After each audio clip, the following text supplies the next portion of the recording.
हम लोग कल के लेक्चर में देखे थे, 3 टैग के बारे में पढ़े थे। पहला जो टैग था हेडिंग टैग, और दूसरा टैग पैराग्राफ, और तीसरा जो टैग था एंकर टैग था। आज उसी टॉपिक को आगे कंटिन्यू करते हुए हम लोग एक नेक्स्ट टैग पढ़ेंगे, जिसका नाम होगा image tag. Basically image tag क्या करता है कि वो इमेज टैग क्या करता है कि मतलब आप जब वेबसाइट बना रहे हैं उस टाइम चाहते हैं कि आपका जो बैकग्राउंड में इमेज लग जाए, या आप चाहते हैं कि कोई भी सिंपल एक डिव क्रिएट किए है ना, तो वहां पे एक इमेज इंसर्ट हो जाए। उस तरह के आप जब क्रिएट करते हैं, उसके लिए आपको इमेज टैग यूज करना पड़ेगा। इमेज टैग यूज करके आप वहां पे एक इमेज बेसिकली लगा सकते हैं आप अपने डिव में। तो उसके लिए इमेज टैग में यूज करते हैं। इमेज टैग का सिंटैक्स होता है, जो हम लोग इमेज टैग का सिंटैक्स पढ़ते हैं वो सिंटैक्स कुछ इस तरह का होता है। जैसे देखिए, सबसे पहले क्या होगा, इमेज होगा, उसके बाद सोर्स का नाम होगा। सोर्स का नाम कहने का मतलब कि आप उसको कहाँ से ले रहे हैं, मतलब उस फाइल का नाम। सोर्स का नाम होगा, इसके बाद आप उसको अति कर दीजिए, यही ब्रैकेट बंद कर दीजिए, मतलब इमेज को फाइनली बंद कर दीजिए। यही होता है इमेज टैग का syntax.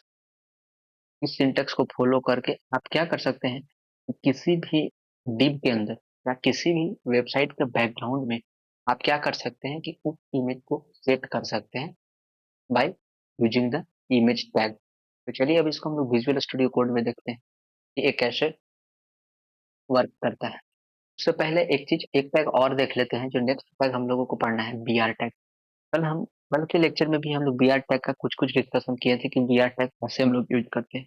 Basically B R tag क्या होता है कि यहाँ पे जो डिफिनेशन लिखा है, use to add the next line, मतलब line break to your web page. कहने का मतलब ये है इसका कि आप एक कोई पैराग्राफ लिख रहे हैं और उस पैराग्राफ कंटिन्यूअस पैराग्राफ है, जैसे 5-6 लाइन का आप कंटिन्यूअस पैराग्राफ लिखे।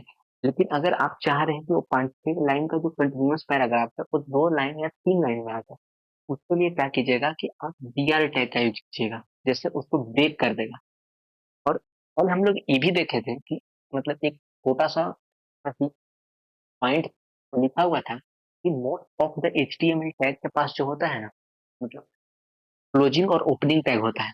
लेकिन उसी के जस्ट नीचे एक और पॉइंट लिखा हुआ था कि कुछ टैग ऐसे होते हैं एचटीएमएल में जिसका केवल ओपनिंग होता है, उसका क्लोजिंग नहीं होता है। आपको कोई बोलेगा कि केवल ओपनिंग टैग का एग्जांपल क्या है, ये जो बी आर टैग देख रहे हैं ना, वो केवल क्या होता है, ओपनिंग टैग होता है, इसका कोई भी क्लोजिंग टैग नहीं होता है। सिर्फ आप एग्जांपल दे सकते हैं, बी आर टैग जो होता है उसका केवल ओपनिंग होता है, क्लोजिंग नहीं होता है। लेकिन बी आर टैग यूज किसके लिए करते हैं, लाइन को ब्रेक। बी आर से पता चल रहा है कि लाइन को हम लोग को क्या करना है, ब्रेक करना है। ब्रेक को कहते हैं बी आर टैग, इसके लिए यूज करते हैं। और इमेज टैग, ये दोनों को हम लोग विजुअल स्टूडियो कोड में देखते हैं एक्चुअली ये वर्क कैसे करेगा और इसको हम लोग लिखेंगे कैसे।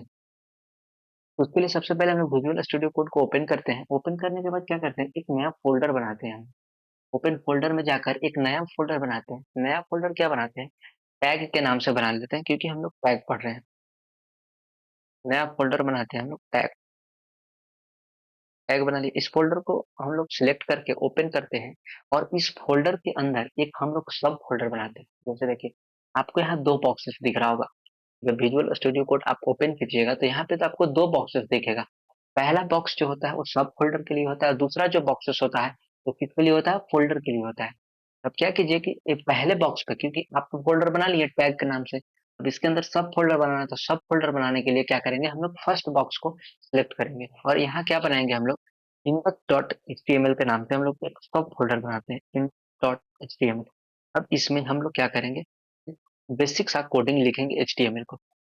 बेसिक कोडिंग लिखने के लिए कल ही हम लोग डिस्कस किए थे कि सबसे पहले क्या लिखते हैं कि एच टी एम एल लिखेंगे सबसे पहले। एच टी एम एल लिखने के बाद हम लोग क्या लिखते हैं, हेड को डिफाइन करते हैं। हेड, हेड के बाद हम लोग क्या करते हैं कि अपना टाइटल देते हैं। कोई भी जो पढ़ रहे हैं हम लोग टाइटल देते हैं। तो आज हम लोग क्या पढ़ रहे हैं, टैग के बारे में पढ़ रहे हैं। तो हम लोग सिंपल सा क्या दे देते हैं, टैग नाम दे देते हैं, टैग दे देते हैं।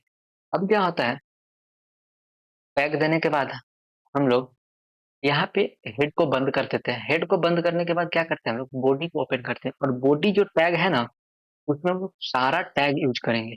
जितना भी आप टैग पढ़ रहे होंगे एचटीएमएल में, उसके अंदर सारा टैग यूज कर सकते हैं। लेकिन आपको यहाँ एक चीज और हम बता देते हैं कि कल हम बताए थे आपको कि हेड और बॉडी का जो पेरेंट्स होता है ना, उस HTML को हम लोग बोलते हैं, क्यों बोलते हैं? क्योंकि HTML के अंदर हेड और बॉडी यूज करते हैं, इसलिए उसको बोलते हैं पेरेंट टैग।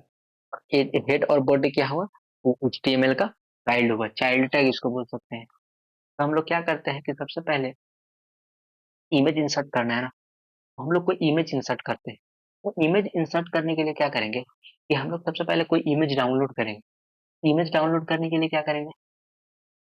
इमेज डाउनलोड करने के लिए सिंपली क्या करेंगे, हम लोग कोई एक वेबसाइट पे जाएंगे, यहाँ से इमेज डाउनलोड, चाहे अनस्प्लैश इमेज करके आप यहाँ से कोई भी इमेज ले सकते हैं, क्योंकि यहाँ से इमेज लीजिएगा तो आपको कोई कॉपीराइट का भी नहीं होगा और सिंपली से फ्री डाउनलोड भी हो जाएगा।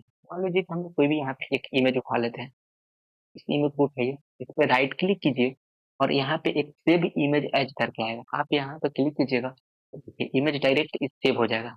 क्या कीजिएगा? अनस्प्लैश इमेज, आप इस वेबसाइट पे जाइएगा। उस वेबसाइट पे आपको जाने से क्या फायदा होगा कि यहाँ पे फ्री इमेजेस मिल जाते हैं। फ्री इमेजेस करने का मतलब कि जब आप इमेज डाउनलोड कीजिएगा तो यहाँ पे कोई आपको पे नहीं करना पड़ेगा। और यहाँ पे कोई भी उसका, अगर आप वेबसाइट बना रहे हैं तो वेबसाइट में भी कॉपीराइट, उसका कॉपीराइट का कोई इशू नहीं होगा, क्योंकि यहाँ पे फ्री डेवलप अवेलेबल रहता है और विदाउट कॉपीराइट मिल जाएगा आपको, तो यहाँ से आप डाउनलोड कर सकते हैं। तो हम इसको कुछ भी नाम दे देते हैं, मान लेते हैं टैग पिक नाम दे देते हैं, क्योंकि अभी हम लोग टैग ही पढ़ रहे हैं। इसको हम लोग क्या किए, डाउनलोड कर लिए।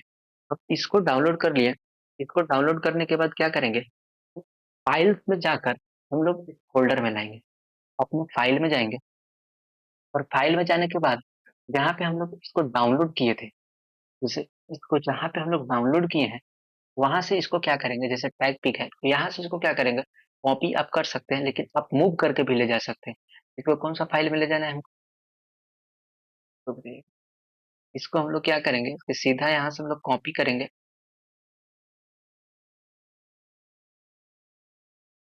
यहाँ से इसको ले जाएंगे और सीधा हम लोग इसको इस वाले फाइल में ले जाएंगे और यहाँ पे ड्रॉप कर देंगे। ये सेव हो गया, सेव हो गया, आपको दिख रहा है। अब क्या कीजिए कि यहाँ पे इसको आपको लेना है तो इसको यहाँ पे रख दीजिए। रखने के बाद क्या कीजिए, यहाँ पे सीधे अभी अगर आप इसको रन करके देखिएगा ना, एक चीज आपको दिखाते हैं, आपका जो स्क्रीन होगा ना वो पूरा व्हाइट दिखेगा, पूरा व्हाइट दिख रहा है, क्योंकि इसमें इमेज इंसर्ट नहीं हुआ है। अब हम लोग इमेज इंसर्ट करके देखते हैं, तो यहाँ पे क्या करेंगे, सिंपली इमेज लिखेंगे, इमेज, इमेज के बाद क्या लिखना था हम लोग को, सोर्स लिखना था, ये सर्च ही। इसके बाद क्या करना था कि इसका लिंक लिखना था, तो टैग ये वाला लिंक दे दीजिए। इसके बाद क्या कीजिए, आप इसको कर सकते हैं। अब आप जाकर देखिएगा, वो जो बैकग्राउंड में होगा आपको क्या होगा कि बैकग्राउंड में जो होगा आपका इमेज आ गया होगा, देखिए ये बैकग्राउंड में क्या हुआ, इमेज आ गया। एक मिनट और इसको हम लोग अच्छे से समझते हैं, उससे पहले इसको कमेंट कर दीजिए। कमेंट करके देखिएगा, अभी का जो आपका वेबसाइट दिख रहा है, जब आप इस वेबसाइट को रन कर रहे हैं, मतलब जो भी प्रोग्रामिंग लिखे उसको रन कर रहे हैं, तो आपको यहाँ पे क्या दिख रहा है, व्हाइट स्क्रीन दिख रहा है, ब्लैंक दिख रहा है पूरा। लेकिन आप चाहते हैं कि नहीं मेरा स्क्रीन ब्लैंक नहीं दिखे, जब आप वेबसाइट क्रिएट कीजिएगा तो आप चाहिए डिफरेंट डिफरेंट इमेज है, या अपना कुछ खुद से क्रिएट कीजिएगा with the help of Canva, Canva की मदद से, तो वहां पे भी आप लगा सकते हैं।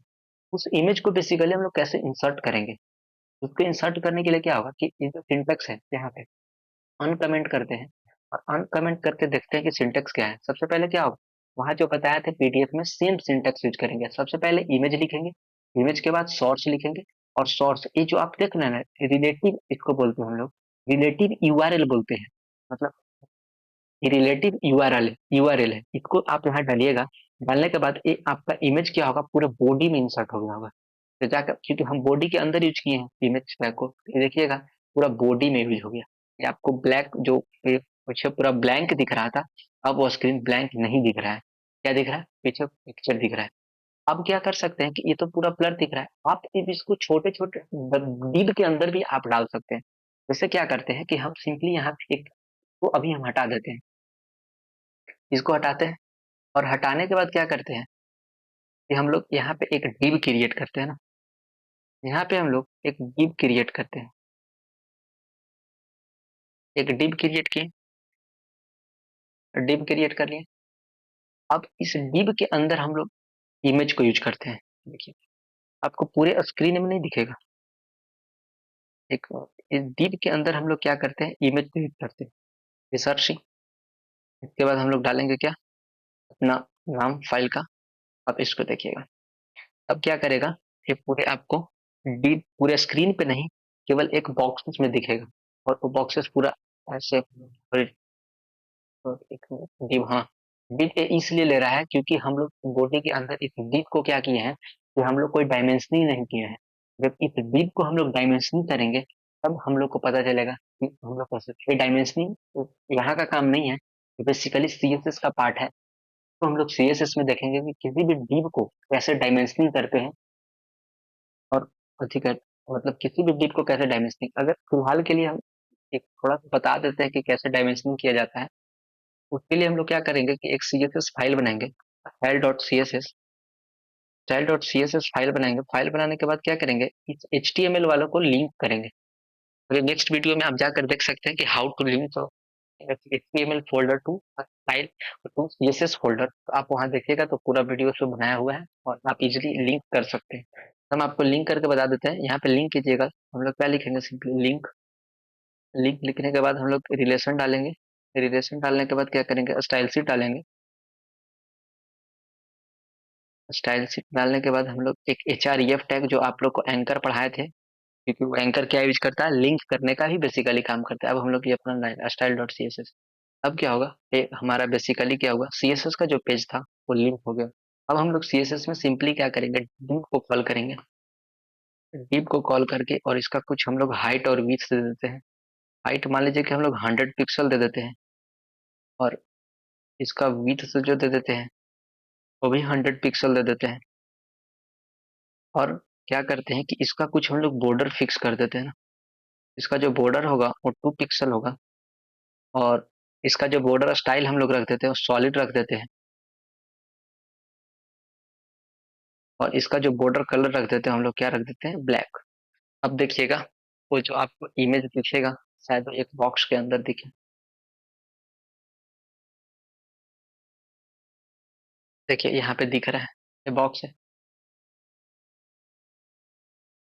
ये वाला बॉक्स का साइज जो दिख रहा है आपको यहाँ ब्लैक सा लाइन, वो वही डिप के अंदर है। इस कॉर्नर में भी होगा एक, दिख नहीं रहा है क्योंकि हम फिर से उसको इंसर्ट करते हैं।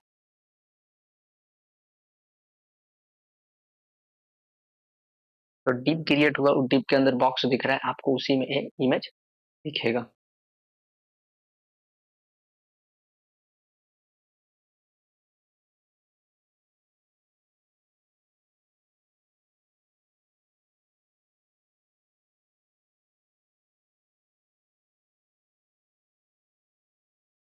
हो गया एक डिप। देखिए इस डिप को कैसे हम लोग क्रिएट किए हैं, यहाँ पे आप देख सकते हैं। देखिए इस डिप का, इस सीएसएस का पार्ट है। देखिए यहाँ पे एक डिप क्रिएट हुआ, इसके अंदर आपको इमेजेस आ जाएंगे। ये इमेज टैग यही होता है। इस सीएसएस वाले फोल्डर का भी हम लोग को काम नहीं है, इसको क्या करते हैं हम लोग डिलीट करते हैं, क्योंकि हम लोग अभी HTML पढ़ रहे हैं। तो यही होता है, आप इसको एक इमेज दे सकते हैं और इमेज को ऐड कर सकते हैं। एक बार और से फिर से बता देते हैं कि उसके इमेज ऐड करने के लिए क्या है, सिंपल सा इमेज लिखेंगे। इमेज के बाद हम लोग क्या करेंगे, src लिखेंगे। src लिखने के बाद क्या करेंगे, उसका अपना इमेज का जो यूआरएल रिलेटिव है ई, आप इसको एडिट भी कर सकते हैं आप अपने अकॉर्डिंग।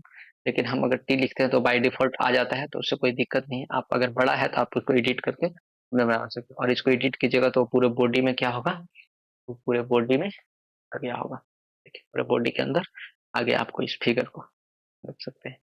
आपका इस तरह से आप इमेज यूज कीजिएगा तो आपका जो वेबसाइट है वो बहुत अट्रैक्टिव दिखेगा। अब हम लोग नेक्स्ट टैग का जो बात क्लियर कर रहे थे वहां पे, वो ब्रेक का बात कर रहे थे।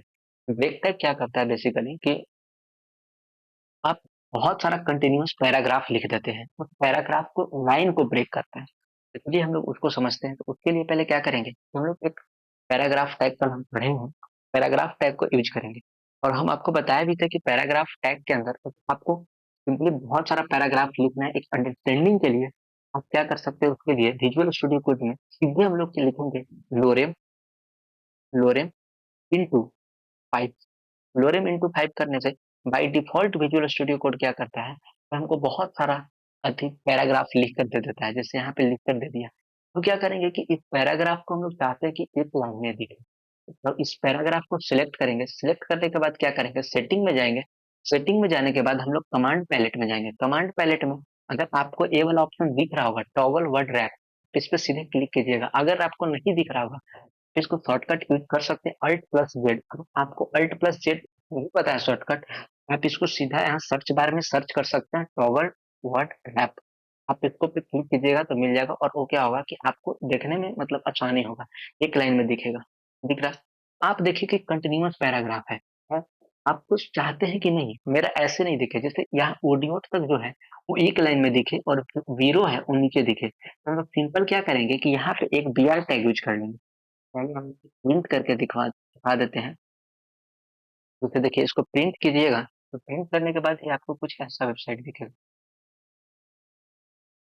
ये रहता है, देखिए नीचे आ गया।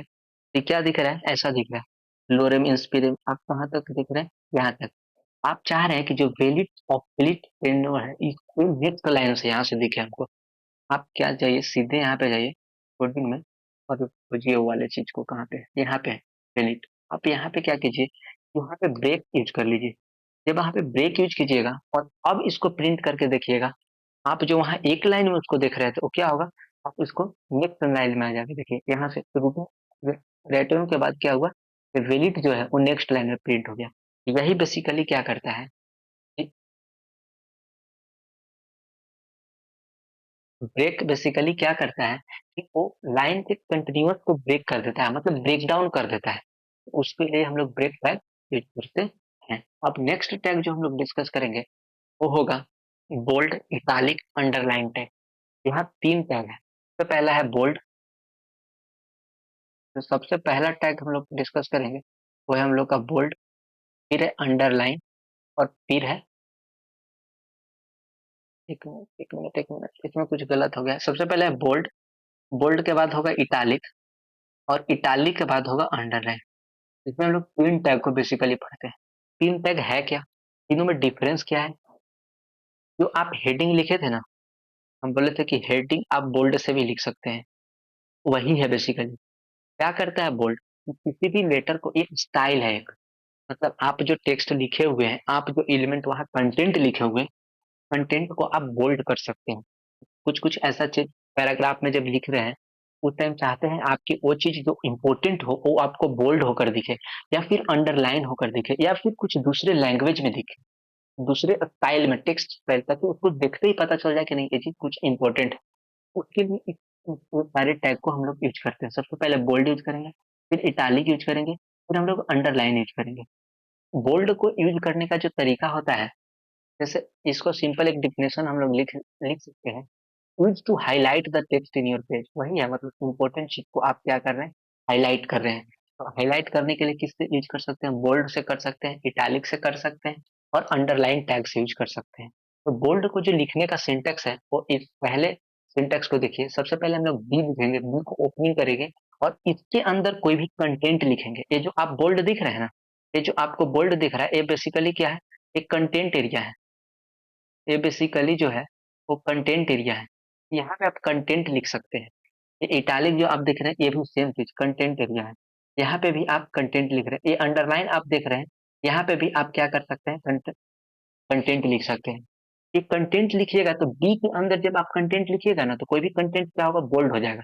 जब आई के अंदर कंटेंट लिखिएगा तो कोई भी के अंदर क्या होगा, उसका स्टाइल जो होगा इटैलिक हो जाएगा।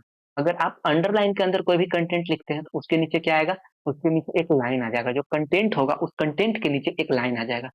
इसको बोलते हैं हम लोग, ये हाईलाइट टैग बोल सकते हैं। आप किसी भी टैग, किसी भी एलिमेंट्स को, किसी भी टेक्स्ट को आप हाईलाइट करना चाहते हैं तो हम लोग कौन सा टैग यूज करेंगे, तो तीन तीन टैग उसके लिए यूज कर सकते हैं हम लोग। बोल्ड टैग यूज करेंगे, इटैलिक टैग यूज करेंगे, और अंडरलाइन टैग यूज करेंगे।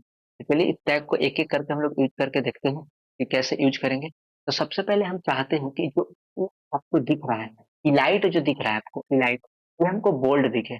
तो क्या करेंगे, सिंपली यहाँ पे हम लोग क्या करेंगे, बी को यूज करेंगे। सिंपली हम लोग क्या करेंगे, यहाँ पे बी को यूज करेंगे, और बी के अंदर हम लोग क्या करेंगे, बी के अंदर हम लोग इलाइट को यूज करेंगे। तो यहाँ पे क्या करेंगे, बी को अंदर इलाइट को यूज करेंगे। तो देखिएगा आप कि जो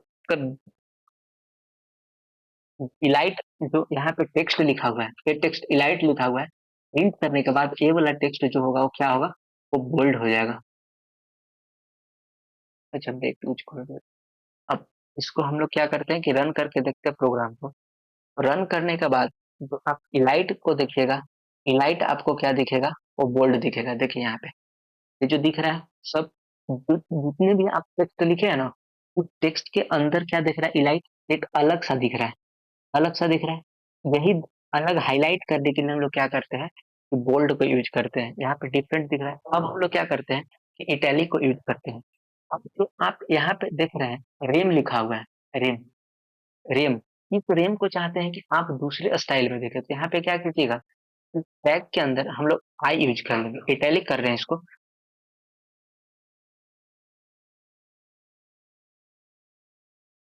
यहाँ पे हम लोग आई लिख देंगे। तो अब इसका जो रैम आप देख रहे हैं उसका देखिएगा कि वो चेंज हो जाएगा। चलिए अब हम लोग इसको रन करते हैं। रन करके देखने के बाद देखते हैं कि जो आई रेम लिखा हुआ होगा उसका दूसरा कलर कहीं पे होगा। देखिए रेम, ये इसका फ़ॉन्ट स्टाइल और ई रेम का फ़ॉन्ट स्टाइल आपको कुछ डिफरेंस दिख रहा होगा, क्योंकि ये जो रेम का जो फ़ॉन्ट स्टाइल है वो क्या हुआ, इटैलिक हो गया। और ई का फ़ॉन्ट स्टाइल नहीं पता, बाय डिफॉल्ट वो क्या लेता है, एरियल फॉर्म में शायद लेता है, वो एरियल ही होगा, लेकिन ए लाइट जो होगा वो बोल्ड हो गया। तो हम लोग एक अंडरलाइन को यूज करके देखते हैं कि अंडरलाइन कैसे कर सकते हैं। मान लीजिए कि आपको अंडरलाइन क्या करना है, जो इलिम लिखा हुआ है, इलिम, आप चाहते हैं कि ये मेरा अंडरलाइन हो। अंडरलाइन करने के लिए क्या करेंगे हम लोग, सिंपल यू यूज कर लेंगे ना।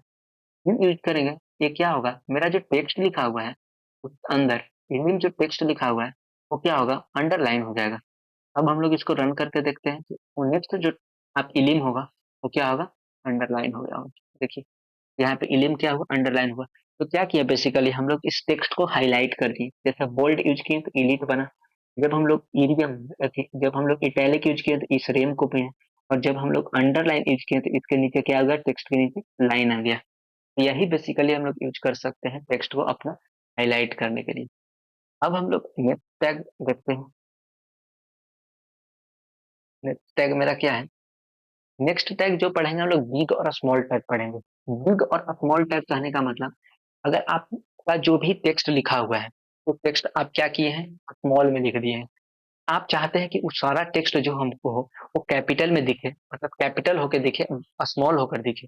तो क्या होगा कि जितना भी आप अगर बिग यूज कीजिएगा तो वो सारा टैग क्या होगा, बिग हो जाएगा, और क्या होगा, वो स्मॉल हो जाएगा। जैसे देखिए बेसिकली इसका डेफिनेशन ही होता है, यूज टू डिस्प्ले बिग और small text on your page. आप अपने पेज पे अपना जो टेक्स्ट है उसको छोटा या बड़ा करके दिखा सकते हैं। और जो नेक्स्ट हम लोग पढ़ेंगे, नेक्स्ट टैग का सिंटेक्स देख लीजिए। बिग लिखने का बेसिकली सबका सेम सिंटेक्स होता है कि ओपनिंग और क्लोजिंग के बीच आप कंटेंट लिखिए और आप उस टैग को अप्लाई कर सकते हैं। तो बिग का क्या है कि बिग ओपनिंग कीजिए, इसके बीच एक यहाँ पे आप कंटेंट लिख सकते हैं। ये जो आपको ग्रीन कलर का दिख रहा है यहाँ पे आप कंटेंट लिख सकते हैं, और यहाँ पे उस टैग को क्या कर सकते हैं, अगर आप कंटेंट पूरा लिख लिए हो तो उसको क्लोज कर दीजिए। फिर सिमिलरली क्या करेंगे, आप स्मॉल यूज कीजिए, स्मॉल के बीच में आप कंटेंट लिखिए फिर स्मॉल को बंद कर दीजिए। यही होता है सिंटेक्स। अब हम लोग नेक्स्ट जो टैग पढ़ेंगे वो पढ़ेंगे एचआर टैग। एचआर टैग क्या होता है कि आप देखिए, जैसे यहाँ पे कोई आप कोई भी यहाँ पे एक कंटेंट लिखे, इस पार्ट में आप कोई भी कंटेंट लिखे और जस्ट इसके नीचे भी कंटेंट लिखे, लेकिन आप क्या चाह रहे हैं, ये भी इसमें क्या है, इसमें आप कंटेंट लिखे, कंटेंट लिखे, यहाँ भी कंटेंट लिखे हैं, और आप चाह रहे हैं कि इस कंटेंट के बीच थोड़ा सा एक लाइन बन जाए, बेसिकली इस टाइप का लाइन। इस टाइप का जो लाइन बनेगा ना, उसी को हम लोग क्या करते हैं, एचआर का यूज करते हैं। ये रूलर हो जाता, मतलब इसको देखिए आप क्या लिखा हुआ है इसका definition, use to display horizontal ruler use to separate the content. मतलब आप कंटेंट को सेपरेट कर सकते हैं एक हॉरिजॉन्टल रूलर से, मतलब एक लाइन आ जाएगा कंटेंट के बीच, उसको हम लोग एचआर कहते हैं। तो पहले क्या देखते हैं हम लोग विजुअल स्टूडियो कोड में, सबसे पहले बिग और स्मॉल को समझते हैं, इसके बाद हम लोग एचआर को देखेंगे। विजुअल स्टूडियो कोड में सबसे पहले क्या करते हैं हम लोग, बिग और स्मॉल को देखते हैं। क्या हम लोग देखते हैं कि यहाँ से यूज करना है ना हम लोग, ये वाला यहाँ इस पार्ट से हम लोग देखते हैं, ये जो ये वाला लाइन आपको दिख रहा है, इस पूरे लाइन को हम एकदम एंड तक क्या करते हैं, इस लाइन को हम एक कैपिटल करके देखते हैं, बिग करके देखते हैं। यहाँ पे क्या यूज करेंगे हम लोग, बिग यूज कर लेंगे, और उसके बीच हम लोग क्या यूज करेंगे, कंटेंट। इसके बीच हम लोग क्या यूज करेंगे, कंटेंट।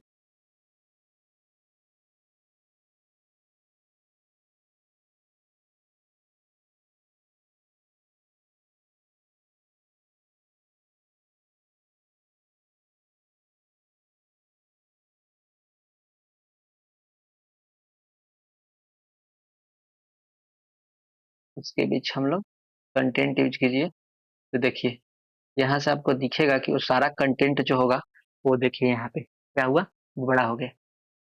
देखिए ये वाला जो कंटेंट हम जिस पार्ट को आपको हाईलाइट कर रहे हैं वो हाईलाइट पार्ट आप देखिएगा तो आपको सारा के सारा क्या होगा, कैपिटल हो जाएगा। कैपिटल हो गया ना। और एक चीज और हम आपको नहीं बताया, पर एक वे में कैपिटल होता है वो आपको समझना बहुत जरूरी है कि किस वे में कैपिटल होगा। यहाँ देखिए जैसे ये आप लिखे हैं ना यूज टू में, आप अगर आप बिग यूज कर रहे हैं ना, एक स्मॉल यूज कर रहे हैं, तो हर लेटर का जो फर्स्ट वाला लेटर होगा ना, हर लेटर का फर्स्ट वाला लेटर वो क्या होगा, कैपिटल होगा, मतलब बिग हो जाएगा। बाकी सब स्मॉल रहेगा। अब आप जैसे कोई भी जनरली क्या लिखता है, जैसे आप अपना ही नाम लिख रहे हैं, जैसे हम सबसे फर्स्ट लेटर जो लिखते हैं क्या लिखते हैं, उसको कैपिटल लिखते हैं, मतलब बिग लिखते हैं। और बाकी सबको क्या आप लिखते हैं, वो स्मॉल कर देते हैं। उसी तरह से क्या होगा कि आप जब बिग यूज कीजिएगा तो बिग क्या करेगा कि फर्स्ट लेटर, हर चीज का फर्स्ट लेटर को क्या करेगा, कैपिटल बना देगा। और स्मॉल जब यूज कीजिएगा तो क्या करेगा, वो हर चीज को स्मॉल बना देगा। सिमिलरली आप देख सकते हैं यहाँ पे क्या है कि जब हम इसके बीच बीच किए हैं दोनों के बीच, तो बीच जो स्मॉल लिखा हुआ है, आप इसको रन करके देखिएगा। ये जो भी जो स्मॉल लिखा हुआ है देखिए, ये जो स्मॉल लिखा हुआ है, क्या किया, उसको कैपिटल कर दिया, पी को कैपिटल कर दिया। फिर इसमें पी को जो मतलब पार्ट है उसको हाईलाइट करके थोड़ा सबको क्या किया, कैपिटल में बदल दिया। तो इसी तरह से बिग है, सिमिलरली आप स्मॉल यूज कर सकते हैं। अब हम आपको एच आर यूज करके दिखाते हैं कि आप एच आर कैसे यूज कर सकते हैं।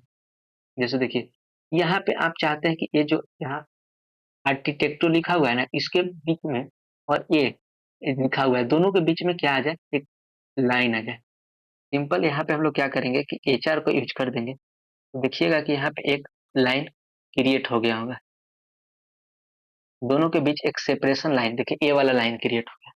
इसी लाइन को हम लोग बोलते हैं एच आर। बेसिकली क्या होता है कि दो कंटेंट के बीच क्या करता है, आप इसको सेपरेट कर सकते हैं कंटेंट के बीच।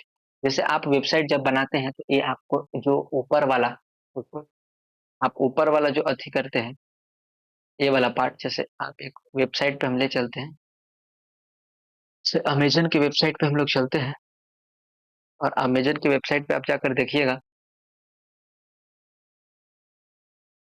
अमेजन की वेबसाइट पे आप जाकर देखिएगा तो यहाँ पे एक मिनट पे स्लो है, उसका जो फर्स्ट लाइन है, जैसे देखिए ये अमेजन की वेबसाइट, ये नेव बार है, ये नेव बार के बीच क्या है, बाय क्या है, ये जो डिव में क्रिएट होता है, ये भी हम लोग क्रिएट करेंगे कि हाउ टू क्रिएट अ नेव बार। और देखिए यहाँ पे एक लाइन, हर लाइन क्रिएट होता है, जैसे ये वाला लाइन क्रिएट हुआ, ये बॉक्स इतना, ये दो बॉक्स इतना, इधर दूसरा इतना, दूसरा ये वाला इसका डिव।